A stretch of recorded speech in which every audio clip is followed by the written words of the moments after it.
Well, good afternoon. First of all, thanks to the OMICS group for inviting me as a speaker, and thank you for everybody still staying here on the late afternoon.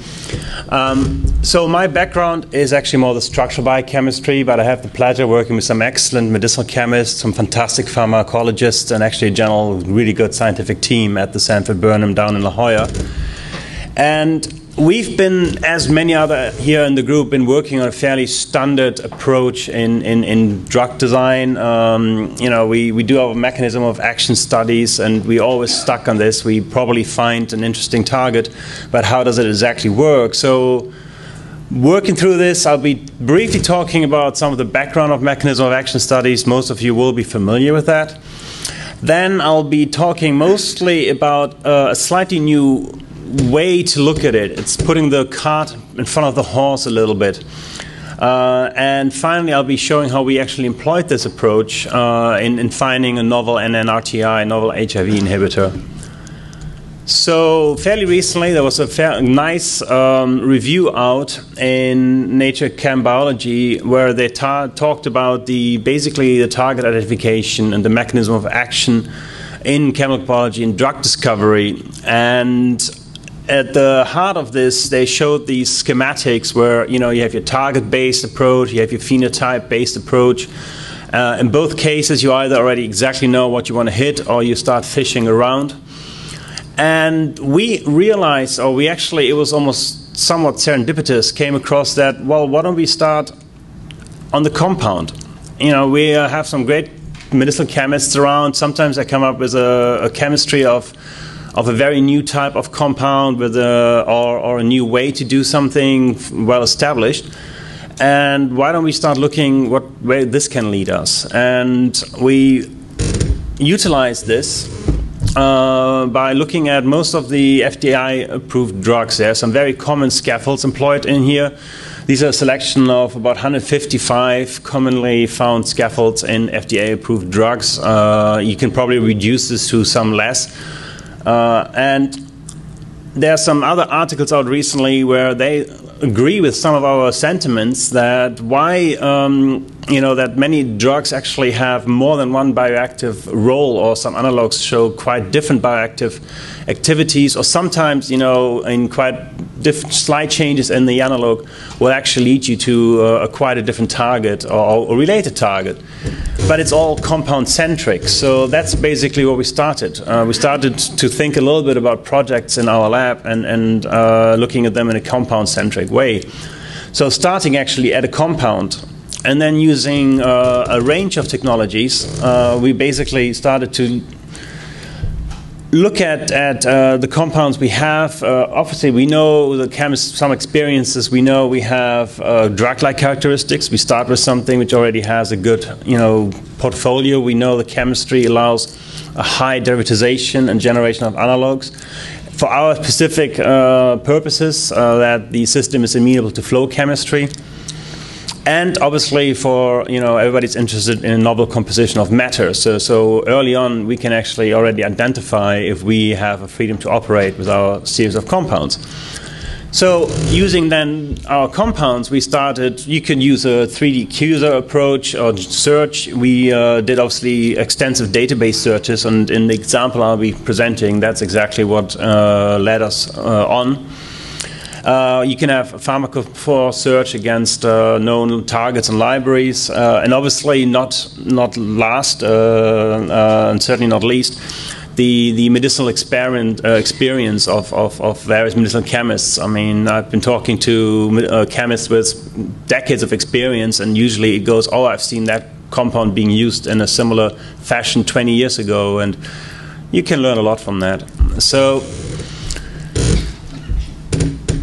But obviously, once we find an interesting compound we want to pursue, and we have to find out what it does, and the next step is looking through these searches, is it been implicated in any fashion in any disease? And if it has been, you know, we obviously don't know the target, so we want to start as broad as possible, and one of the broadest way to do it is phenotypic screen. In addition, ideally a screen which is suitable for a high throughput approach and actually suitable to drive an SAR, subsequent an SAR methodology on it. And then finally, obviously, we really nail in on our target and our mechanism of action. So what does our compound do? Now, this is not necessarily sequential. It's shown sequentially here, but obviously we all know that a lot of this work happens in continuous stages, often parallel stages. And the example I'm going to talk about is actually the discovery of a novel NNRTI, a non-nucleoside reverse transcriptase inhibitors. This is a well-established target in HIV therapeutics. There are, I believe, about 20 or 30 different NNRTIs approved and utilized. However, novel ones are still considered to be important due to the rise of mutant and resistant forms. But it's not, I mean, it's not intrinsically a most exciting target, but it was very amenable for our approach. So a brilliant chemist in the lab generated a novel way to make dihydropyrimidinones using flow chemistry in a very simple, reductive and few-step fashion. We then looked at the result of what he generated, and doing a database search, we came across a Japanese group who had dihydropyrimidinones, and their methodology is slightly more extensive, about an 8-step synthesis with the yields they don't even dare to describe. So we felt that we obviously had some advantage on this side, but the one snippet in this, it was actually they found some activity in HIV. And so we looked around in our vast portfolio of collaborators, and we started working together with the Southern Research Institute in Bethesda, Maryland, somewhere close to DC. I don't exactly know where they are. And they are very good in looking at HIV and many, many other viral diseases. And most of all, they have a very well-established portfolio of phenotypic assays. A phenotypic assay is in comparison to a traditional assay. In a traditional assay, you have your cascade. It could be some kind of kinase signaling cascade. It could be some kind of other biological cascade. You finally find your target. You decide that is the most biological relevant through a lot of studies, various biologists and papers and published and whatnot, and you start homing in. And you might get a great readout on this target, but you do not know if that actually translates to a real target or therapeutic index in the very end. A therapeutic window in a phenotypic assay is slightly different. Basically, we hit anywhere along the whole stretch of what happens, but our readout is actually already what we care about, which the readout is usually some kind of therapeutic information we gain from either a cell-based or sometimes even a more elaborate assay setup. For the HIV, two of the more common phenotypic assay setups are the MAGI CCR5 reporter cell lines and a PBMC blood mononuclear cells assays. The first, the MAGI CCR5 shows particular sensitivity to any inhibitors hitting early on in the activation of HIV. The PBMC is not necessarily a later stage, it's a general phenotypic assay reaching or ranging across the life of HIV. So we tested our compounds, basically a small series of analogues the chemist made rapidly. I mean, the flow chemistry was brilliant because we could churn, I mean, he produced 5 to 10 analogues a day on scale sufficient enough to test them and certainly purity sufficient enough that it was easy to run the assays on.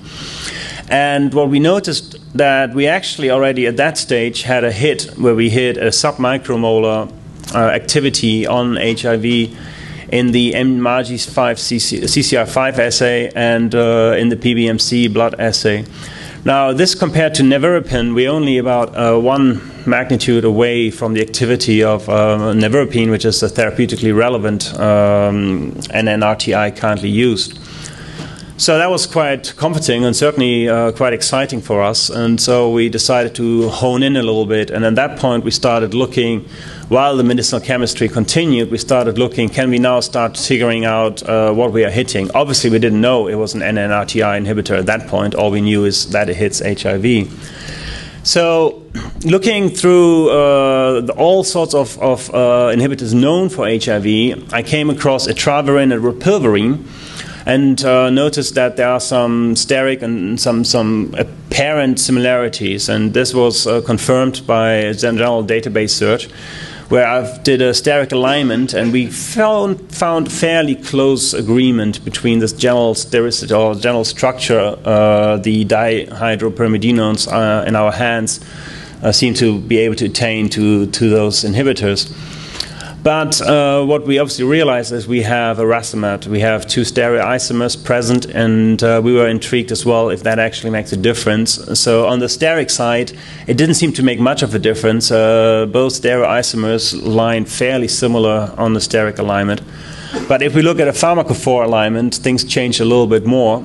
Because what we notice here is that actually one of the steric alignments and the pharmacophore alignments almost perfectly match. While on the other side, the repulverine and traverine conformations were directly taken from the crystal structure. So these were the active conformations, and they were left in those active conformations. While on the steric alignment, the dihydropyrimidinones were allowed to rotate at the necessary bonds. So now we came across that, okay, there might be two different stereoisomers, and can we actually attribute a difference in activity to either of those?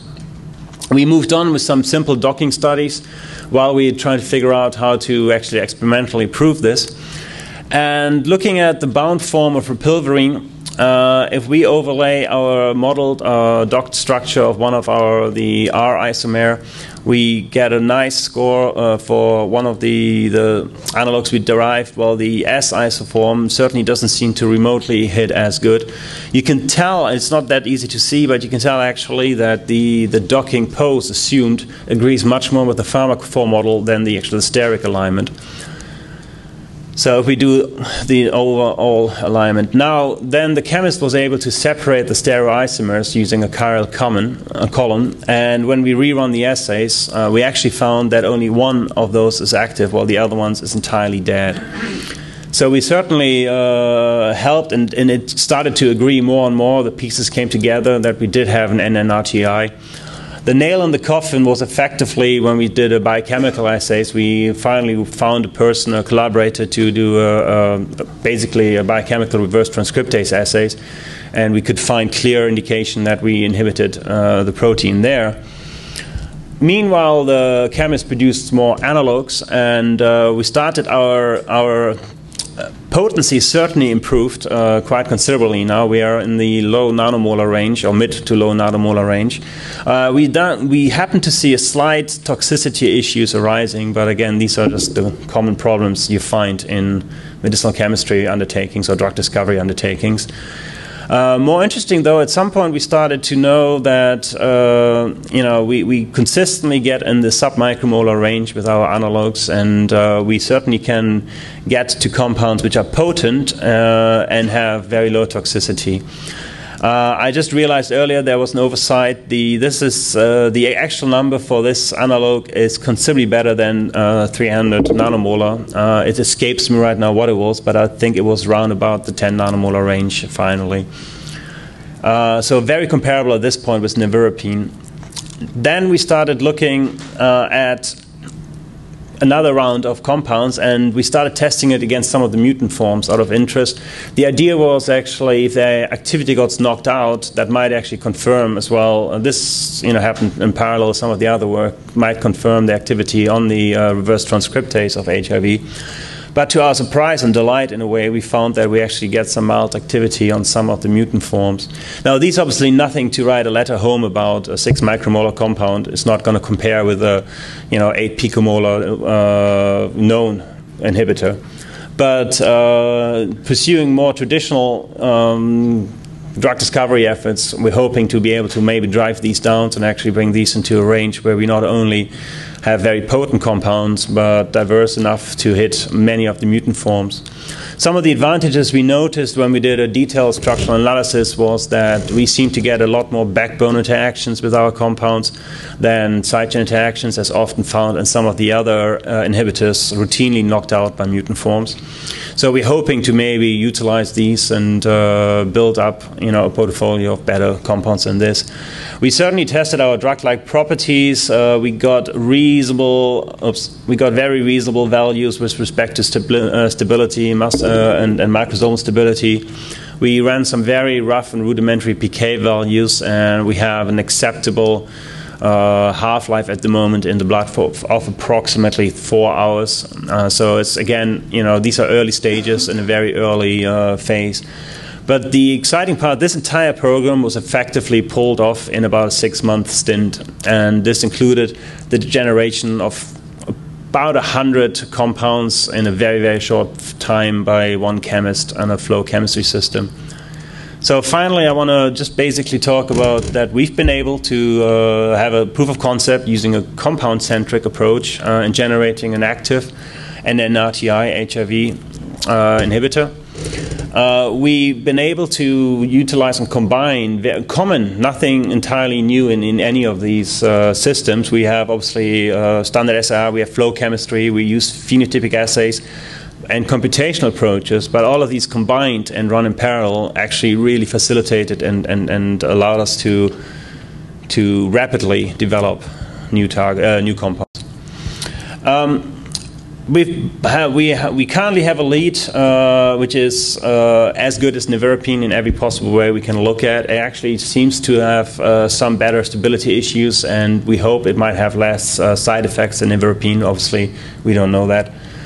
As I mentioned earlier, we have moderate activity against various mutants, and we hope to build up on this and continue. Finally, what is good on a compound-centric approach? Of course, I mean, the obvious answer is drug repurposing. This could be used in many ways to look at, and related disease targets. We started looking at dengue and West Nile viruses with compounds which were found to have some moderate activity against one or the other. And I'm sure that most of the medicinal chemists in this room probably have 1 or 2 PET molecules in their library. They don't know what to do with yet. So with that, I would like to say thank you for everybody to listening, and for the OMICS group once again to host us. And the lab of Professor Cosford, where I've been able to work with the various chemists and biologists and our collaborators at the Southern Research Institute, who have been phenomenal in providing the HIV-related phenotypic assays. Thanks. Thanks for a nice presentation, also for keeping in time. There is time for a few questions.